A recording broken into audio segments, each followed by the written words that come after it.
الحمدللہ رب العالمین والعاقبۃ للمتقین والصلاة والسلام علی سید الانبیاء والمرسلین نبینا محمد صلی اللہ علیہ وسلم خاتم النبیین وعلی آلہ وازواجہ واصحابہ الطیبین الطاہرین ومن تبعهم بإحسان إلى يوم الدین اما بعد۔ الحمدللہ ہم سب پاکستانی ہیں اور ہمیں پاکستانی ہونے پر فخر بھی ہے، اور یہ فخر بغیر کسی تعصب کے، اس لیے کہ ہماری اصل پہچان اسلام ہے، ہماری اصل پہچان توحید ہے۔ دنیا کے جس خطے میں جو بھی مسلمان ہے، جو اہل توحید ہیں، اگر وہ اپنے علاقوں کی طرف، اپنے ملکوں کی طرف نسبت کریں تو ہمیں اس پر خفا ہونے کی ضرورت نہیں۔ جس طرح ہم اپنے وطن عزیز کی نسبت سے اپنے آپ کو پاکستانی کہتے ہیں، اس طرح وہ سعودی ہیں، وہ ہندوستانی ہیں، وہ قطری ہیں، الغرض دنیا کے کسی بھی خطے کے وہ رہنے والے ہیں اور اپنے ملک کی مناسبت سے اپنے آپ کو منسوب کرتے ہیں، تو یہ بھی ان کی وطن کے ساتھ محبت ہے۔ اصل نسبت اسلام کی ہے، اصل نسبت توحید کی ہے۔ علامہ اقبال نے کہا تھا، اسلام تیرا دیس ہے تو مصطفی ہے۔ نظریہ پاکستان نظریہ اسلام ہے، اور دو قومی نظریہ نبی اکرم صلی اللہ علیہ وسلم نے مکہ میں پیش کیا، اور پھر اسی دو قومی نظریے کی بنیاد پر وطن عزیز پاکستان معرض وجود میں آیا۔ اس حوالے سے انشاءاللہ قائدین گفتگو فرمائیں گے، آپ کی رہنمائی کرتے رہیں گے۔ میں یہاں صرف ایک چھوٹی سی گزارش کر کے اپنی بات ختم کرتا ہوں، اور وہ گزارش موجودہ سیاسی ماحول کے حساب سے ہے۔ اختلاف ہر جگہ ہو جاتا ہے، باپ اور بیٹے میں بھی اختلاف ہوتا ہے، ماں اور بیٹی میں بھی اختلاف ہوتا ہے، سگے رشتہ داروں میں بھی اختلاف ہوتا ہے، تنظیمی اختلاف ہوتا ہے، سیاسی اختلاف بھی ہو جاتا ہے۔ لیکن اختلاف کا یہ مطلب ہرگز نہیں ہے کہ آپ گالم گلوچ پر اتر آئیں۔ آپ دلیل سے بات کریں، سامنے والے کو دلائل کے ساتھ قائل کرنے کی کوشش کریں۔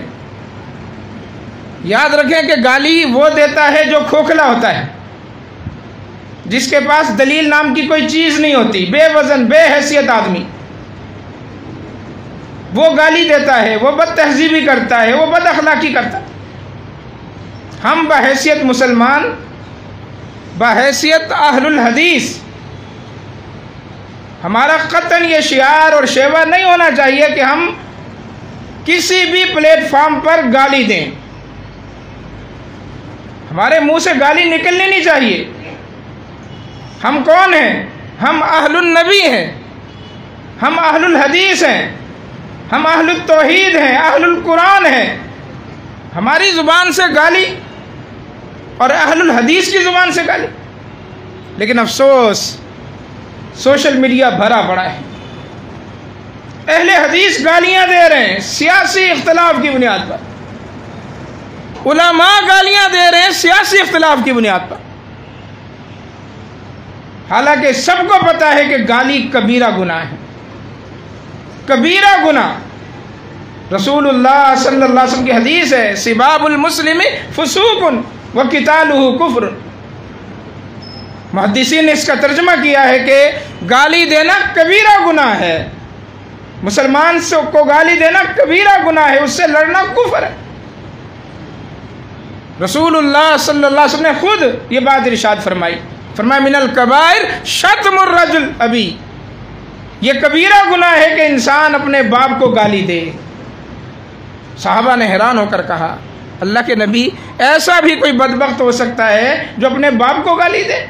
فرمایا ہاں، یسب ابو الرجل فیسب اباہ، یہ کسی کے باپ کو گالی دے گا تو وہ بدلے میں اس کو پھول تو نہیں دے گا، وہ اس کے باپ کو گالی دے۔ فیسب امہ ویسب امہ، یہ کسی کی ماں کو گالی دے گا، وہ اس کی ماں کو گالی دے گا۔ تو گویا اپنے ماں باپ کو گالی دلوانے کا سبب یہ شخص بنا جس نے پہلے زبان کھول کر، گٹر کا ڈھکن کھول کر کسی کے ماں باپ کو گالی دی۔ اس سے تربیت کا پتہ چلتا ہے کہ انسان کی تربیت کہاں ہوئی ہے، کس انداز میں ہوئی ہے۔ کبیرہ گناہ اور پھر بد تہذیبی دیکھیں، بدتمیزی دیکھیں کہ گالی کا رخ ہمیشہ ماں باپ کی طرف ہوتا ہے۔ کوئی گالی دیتا کسی کی ماں کو گالی دیتا ہے، کوئی گالی دیتا کسی کی بہن کو۔ اور خدا کے بندو، یہ ماں اور بہن کے رشتے کے ایسے بے حیثیت، بے وقت ہیں کہ جو منہ میں آیا بک دیتے ہو۔ گالی کا تعلق ہی ڈائریکٹ ماں کے ساتھ ہوگا، ماں کی گالی ملے گی، بہن کی گالی ملے گی۔ اللہ کے نبی صلی اللہ علیہ وسلم کو اس کام سے شدید نفرت تھی۔ آپ کی سیرت طیبہ کیا ہے؟ اہل الحدیث اللہ کے نبی صلی اللہ علیہ وسلم کے پورے اسوہ حسنہ کو اپنانے والا ہوتا ہے۔ نماز کی حد تک نہیں کہ آپ نے آمین کہہ دی، رفع الیدین کر لیا، سینے پر ہاتھ مان لیا، آپ اہل الحدیث ہیں۔ زندگی گزارنے کا طریقہ، سلیقہ، کرینہ اللہ کے نبی کا اسوہ حسنہ پورا کا پورا، یہ اہل الحدیث کو اپنانا ہے، تب آپ اہل الحدیث بنیں گے۔ ما کان رسول اللہ صلی اللہ علیہ وسلم فاحشا ولا متفحشا، اللہ کے نبی نہ طبعاً گالی دیتے تھے نہ تکلفاً گالی دیتے تھے۔ بعض لوگ طبعی طور پر گالی دیتے ہیں، ان کے طبیعت کے اندر گالی، جب تک گالی نہ دے وہ بھی موٹی موٹی، ان کو سکون نہیں ملتا۔ تکلفاً بھی گالی نہیں دیتے تھے، کوئی آپ کو جتنا بھی ستاتا تھا، اللہ کے نبی نے کبھی کسی کو گالی دی نہیں۔ یہ اللہ کے نبی کا اسوہ حسنہ ہے۔ ہمارے لیڈر تو وہ ہیں صادق اور امین، آج کے نہیں، جن کے نسب ناموں کا ہمیں پتہ نہیں ہے، یہ کوئی لیڈر نہیں۔ 63 سالہ زندگی میں ایک گالی نہیں، ایک جھوٹ نہیں، محمد الرسول اللہ صلی اللہ علیہ وسلم۔ ہم کس کے ماننے والے ہیں، کس کے پیروکار ہیں؟ میرے بھائیو عہد کرو، آپ سوشل میڈیا پہ گالیاں نہیں دیں گے۔ بہت اچھا طریقہ ہے، کوئی آپ سے بدتمیزی کرتا بلاک کر دیں، انفرینڈ کر دیں، نکال دیں، دفع کر دیں اس کو، اس سے الجھے مت۔ آپ کا اپنا منصب دیکھیں، آپ کتنے قیمتی ہیں، آپ اہل حدیث ہیں، اللہ کے نبی کے ماننے والے، صحابہ سے پیار کرنے والے ہیں، اور آپ گالیاں دیں گے؟ فرق کیا رہ جائے گا آپ میں اور اس میں؟ کوئی فرق نہیں رہ جائے گا اگر آپ بھی گالیاں دیں گے۔ سیاسی اختلاف چلتے رہیں گے۔ نظریہ پاکستان ہے اس کانفرنس کا عنوان۔ پاکستان کے بانیان میں قائد اعظم محمد علی جناح، قائد ملت لیاقت علی خان، سردار عبدالرب نشتر، خواجہ ناظم الدین، بتائیں کتنا زبردست اختلاف تھا ہندوؤں کے ساتھ۔ وہاں گاندھی اور اس وقت کی قداور شخصیت امام الہند مولانا ابوالکلام آزاد علیہ الرحمہ، وہ پاکستان کے شدید قیام کے شدید ترین مخالف۔ اٹھائیں ہسٹری، بتائیں کہ کبھی دونوں طرف سے کبھی کسی نے کسی کو گالی دی؟ ہم بانیان پاکستان کی اولاد ہیں، ہمارے بڑوں نے وطن بنایا، یہ خطہ ارضی بنایا بغیر گالی دیے۔ اختلاف تھا، دونوں طرف تھا۔ نہ امام الہند ابوالکلام آزاد کی زبان پر کبھی کوئی گالی آئی بانیان پاکستان کے لیے، اور نہ بانیان پاکستان نے گاندھی کو جو ہندو تھا، اور نہ ابوالکلام آزاد علیہ الرحمہ کو کبھی گالی دی۔ اختلاف ہر جگہ ہو جاتا ہے، اتنا بڑا زبردست اختلاف، لیکن گالی کی نوبت نہیں آئی۔ جیسا کہ میں نے کہہ دیا کہ گالی کھوکھلا انسان دیتا ہے، بے قیمت، بے حیثیت، نقلیں اتارنا، گالیاں دینا۔ اللہ اکبر! یہ تو بڑے تھے قوم کے، ہمارے وزیر اعظم، ہمارے صدر، ان کو تو چاہیے تھا کہ قوم کے سامنے اپنا اعلیٰ اخلاق، اعلیٰ کردار، پیاری میٹھی زبان وہ پیش کرتے، لیکن جب قوم کا بڑا ہی گالم گلوچ پر اتر آئے، نقلیں اتارنے پر اتر آئے، مسخرے پن کی انتہا کر دے، قوم کے اندر کیا پیغام جائے گا؟ عربی کی کہاوت ہے نا، الناس علی دین ملوکہم، الناس والا دین ملوکہم، لوگ تو وہی کچھ اپنائیں گے جو حکمران کریں گے۔ حکمران نیک تو اس کی نیکی کے اثرات عوام تک آئیں گے، حکمران بد ہوگا، بد کردار ہوگا، بد زبان ہوگا، بد تہذیب ہوگا، اس کے اثرات قوم میں آئیں گے۔ تو بہت بڑا ایک بھاری ذمہ داری تھی وزیر اعظم پاکستان پر، صدر پاکستان پر، کس موقع پر وہ سمجھاتے بد تہذیبی مسخرے پن کی انتہا کر دی گئی۔ تو بہرحال گالی دینا ہمارا شیوا نہیں، گالی دینا ہمارا شیوا نہیں ہے۔ ہم گالی کا جواب گالی سے دینے والے نہیں ہیں۔ یہ بھی بڑا معاشرے کا المیہ ہے کہ جو گالی دے رہا ہو اس کو تو لوگ کچھ نہیں کہتے، اور جو ہمارے جیسا شریف برداشت کر رہا ہو تو لوگ اس کو چڑھاتے ہیں، اس کو ابھارتے ہیں۔ تجھے گالیاں دے کر چلا گیا اور تو خاموشی سے دیکھتا رہ گیا۔ آپ کسی کے بھڑکاوے میں بھی نہ آئیں۔ کوئی آپ کو چڑھاتا ہے، آپ اپنے غصے پر قابو رکھیں، کنٹرول رکھیں۔ جابر بن سلیم رضی اللہ تعالیٰ عنہ کہتے ہیں کہ اللہ کے نبی نے مجھے جب پہلی ملاقات ہوئی تھی تو جابر گالی مت دینا، گالی مت دینا۔ اب یہ نہیں کہا کہ کسی کو گالی مت دینا، بس گالی مت دینا۔ اور یہ تربیت ان کی گھٹی میں اللہ تبارک و تعالیٰ نے ایسے ڈالی کہ جابر بن سلیم کہتے ہیں فما سببت بعدہ احدا، میں نے اس کے بعد کسی کو بھی گالی نہیں دی، عبدا ولا حرا ولا بعیرا ولا شاطا، آزاد انسان، غلام انسان، انسان تو کجا، میں نے کبھی کسی جانور کو گالی نہیں دی، نہ کبھی بکری کو گالی دی، نہ کسی اونٹ کو گالی دی۔ اللہ اکبر! اسلام کی تربیت دیکھیں۔ نبی اکرم صلی اللہ علیہ وسلم کے سامنے کسی نے مرغے کو گالی دے دی، مرغ کو، اس کو گالی دی، فرمایا مت گالی دو اس کو، لا تسبوا الدیک، مرغے کو گالی مت دو، فإنہ یوقظ للصلاۃ، اس لیے کہ یہ تو نماز کے لیے اٹھاتا ہے، بیدار کرتا ہے۔ ایک بے ضرر سا جانور، چھوٹا سا پرندہ، فرمایا اس کو گالی مت دو، یہ نماز کے لیے تمہیں جگاتا ہے۔ جو نماز کے لیے پرندہ، جو نماز کے لیے چھوٹا سا جانور وہ تمہیں جگائے، اس کو گالی دینا منع ہے۔ تو جو 5 وقت نماز کے لیے بلاتا ہے، جو تمہیں دین سکھاتا ہے، جو تمہیں نورانی قاعدے سے لے کر پورا قرآن سکھاتا ہے، جو تمہیں حدیثیں سکھاتا ہے، اسے کیسے گالی دے سکتے ہو؟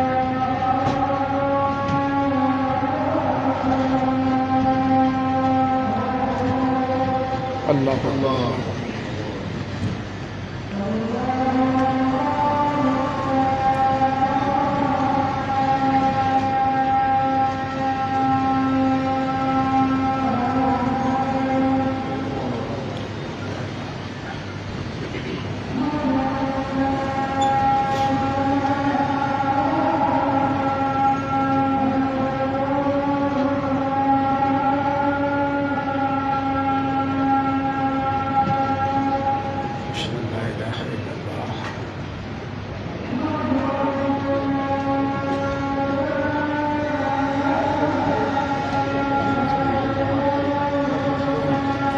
آخری بات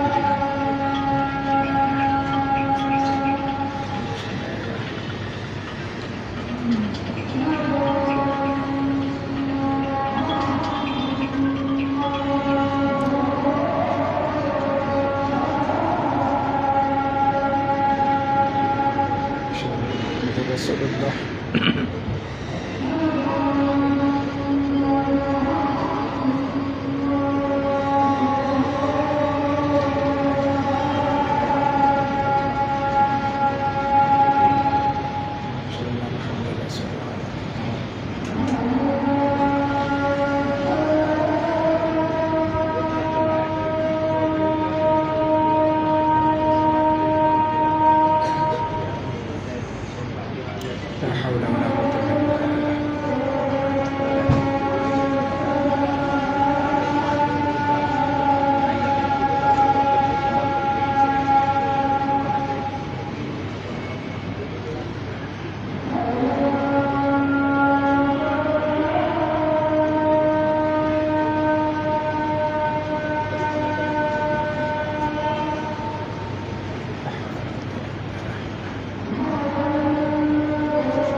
اللهم صل علی محمد وعلی آل محمد کما صلیت علی ابراہیم وعلی آل ابراہیم انک حمید مجید اللهم بارک علی محمد وعلی آل محمد.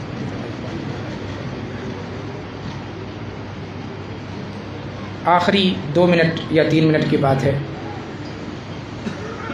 گالی دینا نیری جہالت ہے. سیدنا ابو ذر غفاری رضی اللہ تعالیٰ عنہ نے اپنے غلام کو گالی دے دی، اور گالی بھی ماں کی، جو ہمارے منہ سے فوراً ماں کی گالی نکلتی ہے. ماں کی گالی دے دی اور اللہ کے نبی صلی اللہ علیہ وسلم نے سن لیا. آپ نے کیا فرمایا؟ انک امرؤ فیک جاہلیہ. ابو ذر تم مسلمان تو ہو گئے ہو لیکن تمہارے اندر جاہلیت ابھی باقی ہے. تو جو گالی دیتا ہے سمجھ لیں اس کے اندر جہالت ہے، جاہل آدمی. عیرتہ بامہ، اللہ کے نبی نے پوچھا تم نے ماں کا نام لے کر گالی دی؟ تو یہ تو جہالت کے علاوہ کچھ بھی نہیں ہے. لہذا ایک اہل الحدیث کا جہالت کے ساتھ کوئی تعلق نہیں ہو سکتا. وہ اپنے آپ کو قطعاً جاہل کے بالمقابل نہ لائے. وہ اپنی جہالت دکھا رہا ہے، آپ اس کو ریموو کر دیں، گروپ سے نکال دیں، انفرن کر دیں، بلاک کر دیں، کچھ بھی کر دیں، اس کے ساتھ مت الجھیں. اور دوسرا، ہمارے وزیر اعظم دوسروں کو تنقید کا نشانہ بنا رہے ہیں، اس کو اردو نہیں آتے، اس تمہیں کیا آتا ہے؟ کچھ نہیں آتا. تو یہ لفظ آپ بھی درست کریں، خاتم النبیین ہے، تا کے اوپر زبر ہے. کیا ہے لفظ؟ بولیں، اونچی آواز سے بولیں. خاتم النبیین، خاتم لفظ ہے، تا کے اوپر زبر ہے. صحیح ہے؟ دوبارہ دہرائیں میرے ساتھ، خاتم النبیین اور صلی اللہ علیہ وسلم. تو جس کو پیارے نبی کا یہ اتنا اہم وصف جو قرآن مجید میں ذکر ہے وہ زبان پہ نہ آتا ہو، اور درود جو مختصر ترین درود ہے صلی اللہ علیہ وسلم، اس کا صحیح تلفظ نہ آتا ہو، تو اسے یہ زیب نہیں دیتا کہ دوسروں کی اردو پر یا کسی اور زبان پر تنقید کرے. بہرحال غلطیاں ہر انسان سے ہو جاتی ہیں. اللہ کے نبی نے فرمایا کل بنی آدم خطاء، ہر انسان خطا کار ہے، لیکن بہترین خطا کار وہ ہے خیر الخطائین التوابون، جو اپنے گناہ سمجھ کے کہ مجھ سے گناہ ہوا ہے اللہ سے معافی مانگے. ہم اللہ تعالیٰ کے حضور توبہ کرتے ہیں اپنی زندگی کے تمام گناہوں کی جو ہم نے دانستہ کیے یا جان بوجھ کر کیے یا جانتے بوجھتے کیے، یا ہم سے کھلے عام گناہ ہو گئے یا چھپ کے ہم نے کیے. ربنا اغفر لنا ذنوبنا واسرافنا فی امرنا وثبت اقدامنا وانصرنا علی القوم الکافرین. وآخر دعوانا الحمد للہ. فضیلت الشیخ حافظ عبدالحمید گوندر حفظہ اللہ تعالیٰ اپنے خیالات کا اظہار فرما رہے تھے. آپ دوستوں سے گزارش ہے کہ نماز کا وقت ہو چکا ہے، نماز کے لیے مسجد میں تشریف لے جائیں. انشاءاللہ نماز عشاء کے فوراً بعد یہاں تشریف لائیے گا. انشاءاللہ مرکزی پاکستان کے قائدین خطاب فرمائیں گے. جزاکم اللہ خیر.